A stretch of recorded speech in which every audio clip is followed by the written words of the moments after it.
Kenya International Canada na Kenya International Tanzania kwa kushirikiana WWF Tanzania na mashirika mengine inajivunia kuzindua rasmi mradi wa ustahimilivu wake dunia yake, mradi ambao unafadhiliwa na serikali ya Canada kupitia Global Affairs Canada GAC kwa miaka 6, wenye lengo la kuimarisha uhimilivu wa mabadiliko ya tabia nchi, kukuza kilimo endelevu na kuwawezesha wanawake na vijana kiuchumi katika maeneo ya vijijini nchini Tanzania.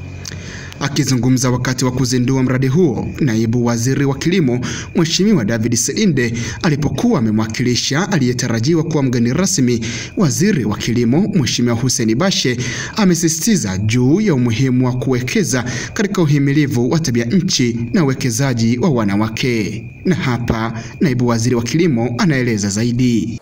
Unalenga kunufaisha zaidi wakulima 175,000 hususan vijana na wanawake kwa 70%, wanaojishughulisha na kilimo, uhifadhi wa mazingira na utunzaji wa vyanzo vya maji katika bonde la mto mkuu Ruaha. Ndugu washiriki, nimefurahi kusikia kuwa kamati ya usimamizi wa mradi huu inajumuisha wadau mbalimbali ikiwemo serikali kuu, sekta binafsi na wadau wa maendeleo ili kuhakikisha ushirikishaji na ubora wa matokeo endelevu ya mradi huu.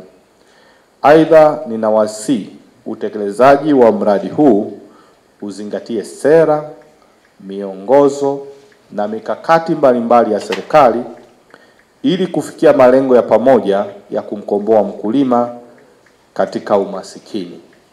Na sisi kama wizara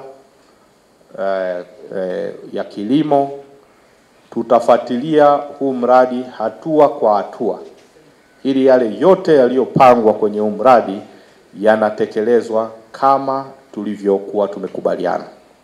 Kwa upande wake, kamishina mkuu wa ubalozi wa Canada nchini Tanzania, Balozi Emily Barnes, amesema mradi huu utatoa mafunzo ya kilimo kinachohimili mabadiliko ya tabia nchi, msaada wa kuendeleza biashara na fursa za uongozi ili waweze kujikwamua kiuchumi. Na hapa anazungumza zaidi. Na furaha kutangaza kwamba Canada inawekeza shilingi bilioni 40.2 mradi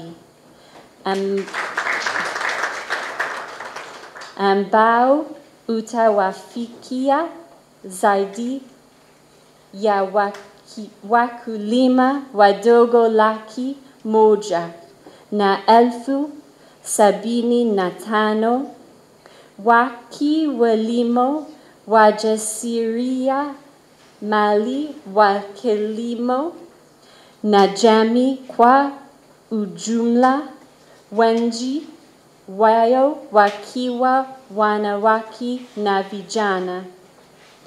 This project will deliver climate-smart agriculture training, business development support, and leadership opportunities, all through CARE's proven farmer field and business school approach, which empowers women and youth with hands-on practical skills to transform their farms into thriving, sustainable enterprises. KEA Tanzania itaendelea kushirikiana kwa karibu na serikali ya Jamhuri ya Muungano wa Tanzania katika kusaidia utekelezaji wa sera, mikakati na mipango ya maendeleo. Dhamira yetu ni kuimarisha ushirikiano huu kwa vitendo, tukizingatia uwajibikaji, ubunifu na matokeo yenye kuleta mabadiliko katika maisha ya Tanzania ambayo ni matokeo endelevu.